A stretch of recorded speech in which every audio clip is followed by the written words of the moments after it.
The travel industry is in massive trouble as the economy spins out of control. Hey everybody, Scott Walters, welcome to the channel. If you're new, I want to thank you for coming. If you're returning, I want to thank you for your continued support. Before we get into today's red hot topic, I'm going to politely ask you to give the video a like, subscribe to the channel, and leave a comment below. I would love to hear from you. Please watch to the end for my final thought. Hit the bell icon so you're notified when new videos are released. It is very important to stay close to the channel in these very, very tricky times. All right, folks, welcome to the channel. It's always an honor and a privilege to be with you. I hope you're all doing great. Buckle up, strap in. I got a hard-hitting pull, no punches, no sugarcoating it, no rainbows and sunshine. I'm just going to give it to you and give it to you straight. And friends, we're in the front end of a pretty big recession. Have you seen what's going on in the world today?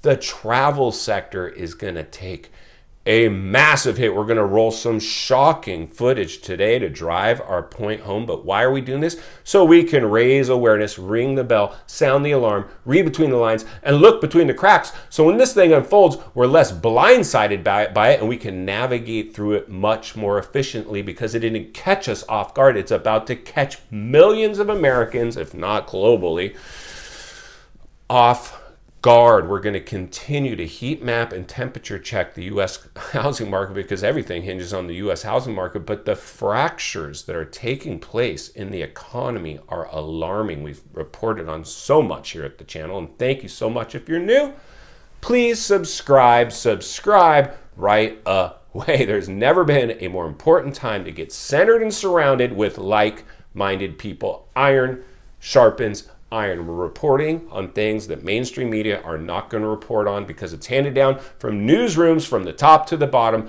No free thinking. No free thinkers, no critical thinkers there.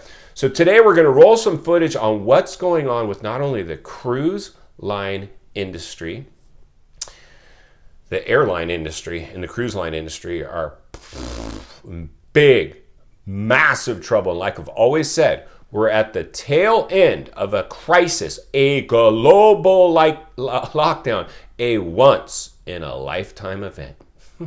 Insane. Front end of a recession, and we're already seeing the cracks. Here's the challenge with the airlines and the cruise line industry, the travel industry, the vacation industry. They were already handicapped during lockdowns. They were done. And then PPP money held them up. And guess who pays for all that PPP life support that was thrown at these industries? You and me through tax dollars. We doubled the amount of money in circulation, and a bunch of it went to these cruise lines and airlines. And what kind of service are you getting right now if you go to utilize any of these cruise lines or airlines?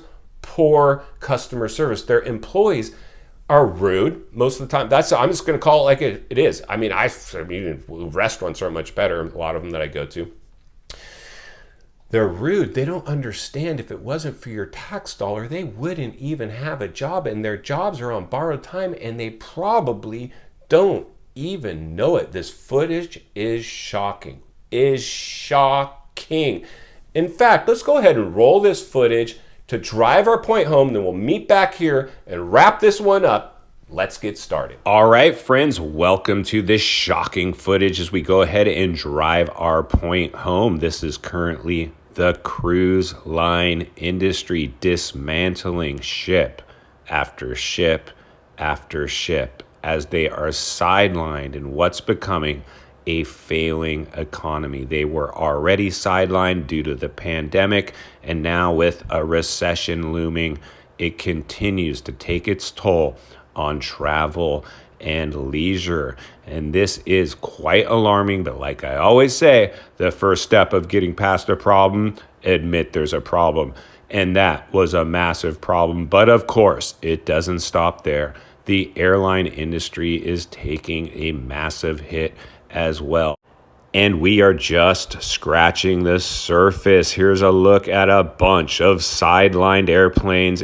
The travel sector continues to just be hammered. The pandemic already had handicapped this industry in a massive way. And now with the recession looming and people still apprehensive about traveling, this is going to continue to potentially get worse. We have to get ahead of the curve, forward thinking, acknowledge the elephant in the room. And I don't know about you guys, This is a pretty big elephant to acknowledge, to say the least. So let's get back to the office and wrap this one up, friends. So that's just kind of driving our point home. Kind of alarming footage for me. I mean, alarming enough that I wanted to include it in this video so we could monitor the health, the financial fitness of our economy.